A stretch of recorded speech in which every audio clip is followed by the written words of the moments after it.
The original Nissan Z is one of the most popular Japanese sports cars of all time. It gave people a reliable performance vehicle that didn't cost an arm and a leg.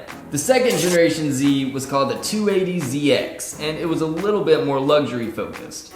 It had a cushier suspension and sat on the larger S130 chassis, so it lost some of the agility of the original. On the other hand, it did get a lot of extra technology, and even an optional turbocharger.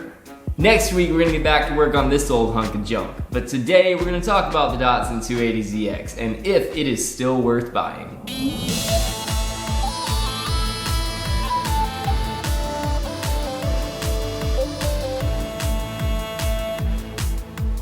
The second generation Z came out for 1979, and today a decent Datsun 280ZX can run you from a few $1,000s up to 20 or 30 grand for a really nice one. The thing about these old cars is that the price varies quite a lot depending on how well it's been taken care of.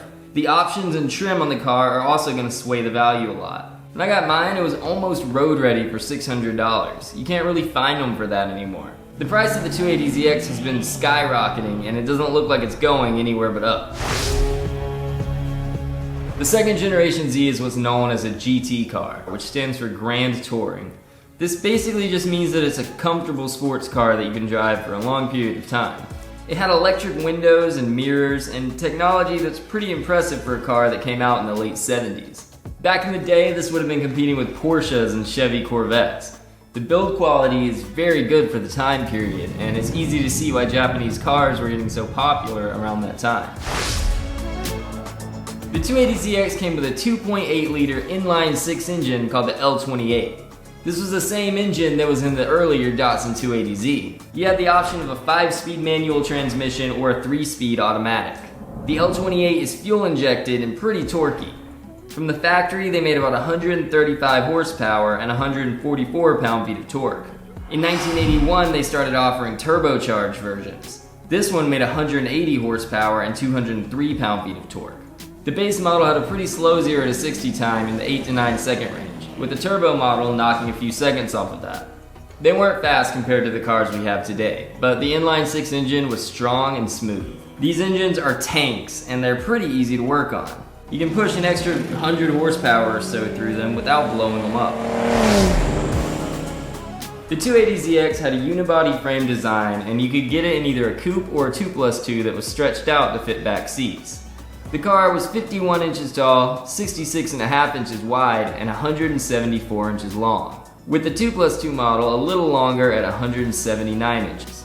It weighed in around 2,700 to 2,800 pounds, so it was a little heavier than the earlier Zs, but featherweight by today's standards. The 240Z, 260Z, and 280Z all sat on the S30 chassis. The 280ZX was on the new S130 chassis. It was a larger, totally redesigned car, but it kept the engine from the 280Z. It still looked like a Datsun Z car, but it traded some of the early 70s curves for the early 80s sharp edges. The hood opens forward, which is cool, and the hatch has a ton of room. The front suspension is very good, with a McPherson type strut setup. The rear suspension has a semi-trailing arm design, which is really the big problem for these cars. When you hit the gas, it causes the rear end of the car to squat, changing the suspension geometry. This is actually helpful for straight line traction, but it's a bad thing around the corners.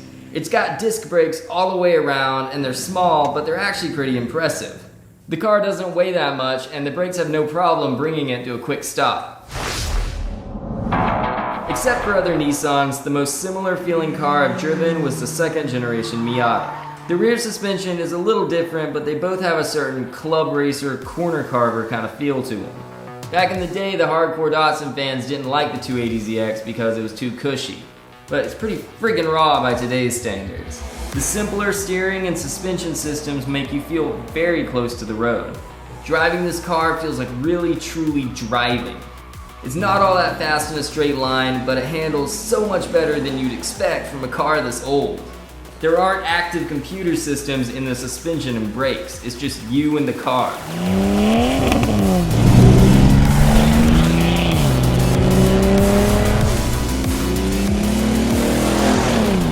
Modern performance vehicles with the advanced technology of today are gonna destroy something like this on a racetrack, but that's not why you buy an old Datsun.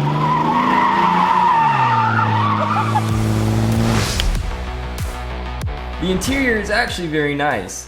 The seats are comfortable and there's a lot more room than you would expect. This steering wheel isn't the one from the factory. I replaced that one because it was hideously ugly. Other than that though, it's still a good looking interior. It's definitely got that late 70s, early 80s feel to it. I did have to do quite a lot of work to get my interior in this shape. It was red inside when I got the car. But interior restoration is one of the most fun parts of a project car.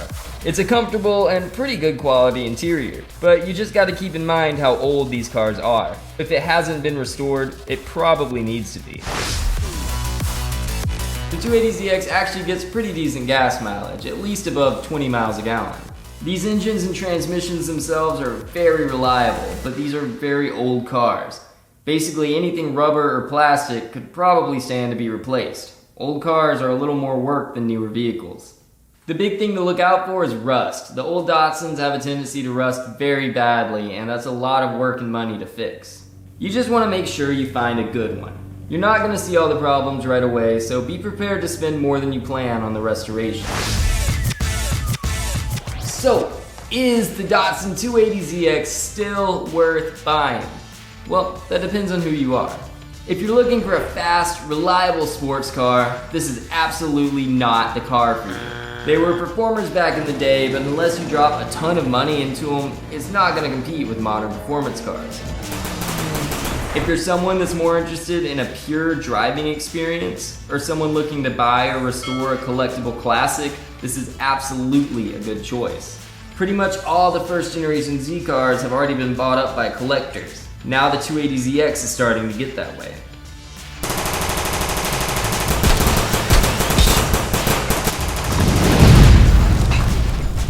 I've watched them get more and more expensive since I bought mine, and it's easy to see why.